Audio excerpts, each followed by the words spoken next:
qu'est-ce qui peut bien trotter dans la tête d'un peintre naïf? Elisabeth, dites-moi, est-ce que vous êtes une nudiste orthodoxe de droite ou une nudiste épisodique de gauche? Eh bien, mon cher Claude, puisque vous me posez la question, je vais vous répondre. Je vous répondrai que j'ai toujours été nudiste pratiquante, même si à une certaine époque, j'ai eu des petits doutes. À l'adolescence? Ben oui. Imaginez-vous donc qu'à 14 ans, j'étais tombée en amour avec une veste de cuir. Ben, les vestes de cuir. Et vous, Pierrette? Oui. Vous avez parcouru le Québec pour connaître les nouvelles tendances du nudisme. En effet, Claude, et je dois vous dire que le Québec fait véritablement figure de proue dans le domaine. Oh, Pierrette, est-ce que cela voudrait dire que nous serions plus avancés que les autres? Eh bien, je vais en étonner plusieurs, mais j'ai dénombré cela uniquement dans la région du Bas-Saint-Laurent, pas moins de 224 types de nudisme différents. Oh, oui. Hey, saviez-vous, Claude, que dans la région de Trois-Rivières, il y a un groupe de menuisiers nudistes chrétiens? Ou pas? Oui. Ce serait étonnant de savoir Oui. où ils accrochent leur marteau. Puis que dans la région de Latuc, il y a une faction de nudistes radicales qui joue au hockey tous les samedis sans patin contre l'équipe de nudistes végétariennes orthodoxes de Lennoxville. Ah bon? Écoutez, là, je ne sais pas si c'est une coïncidence, mais ma recette de gâteau aux carottes vient justement de Lennoxville. Et puis il est très bon d'ailleurs, j'ai déjà goûté. Ah oui? Ben, vous viendrez chez moi en fin de semaine, je vous en ferai. Docteur Chiasson, si vous êtes des nôtres aujourd'hui, c'est pour sensibiliser le nudiste à ses besoins épidermiques. Alors, qu'en est-il? Exactement, Pierrette. Il va sans dire que le nudiste a l'extrême avantage d'être tout nu, si on peut dire. C'est-à-dire qu'il a toute la surface de son derme à l'air, hein? Ce qui lui permet de vivre pleinement sa chair de poule en hiver, ainsi que son extension de port de peau durant tout le reste de la saison estivale. Cela fait une peau, bien sûr, très active et par conséquent très saine. Maintenant, me direz-vous, il est rare qu'on aperçoive chez le nudiste des résidus de peau dermique, aussi appelés peau morte. Et par contre, chez le malade, je prends par exemple la dème. La dème qui porte le même vêtement 16 heures par jour, y compris la gaine, le soutien-gorge et aussi les bas culottes. Bon, c'est sûr que pour des raisons psychologiques malsaines, cette dème refuse de se mettre tout nu. Eh bien, il est évident que chez elle, on retrouvera très souvent une accumulation de ce genre de peau morte du type pathologique. Ça, c'est certain.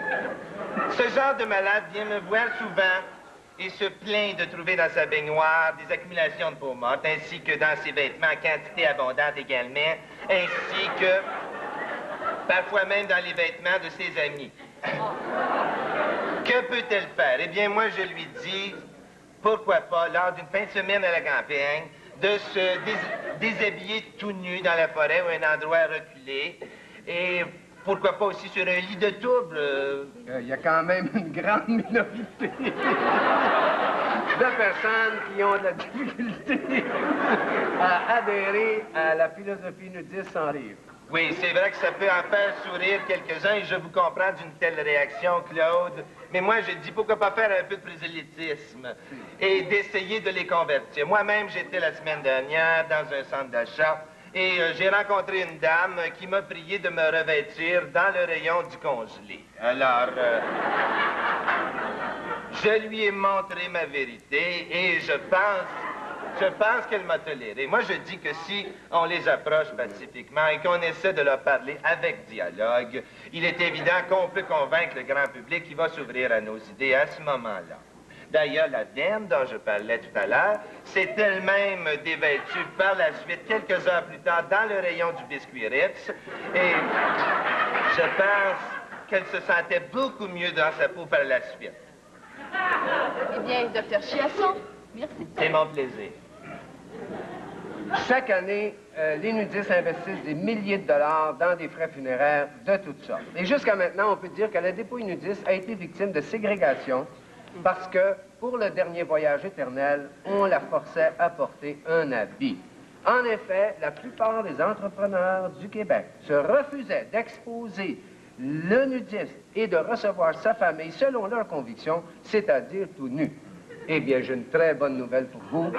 L'Association des entrepreneurs de pompes funèbres du Québec permettra, et ce, dès le 9 juin prochain, aux nudistes, qu'ils soient victimes de la mort ou amis de la famille, il permettra donc aux nudistes d'être exposés selon sa conviction, comme il aura vécu, c'est-à-dire tout nu. Ah, ben, il était temps. Ben, moi, là, ça me met de bonne humeur. Bon. Oui?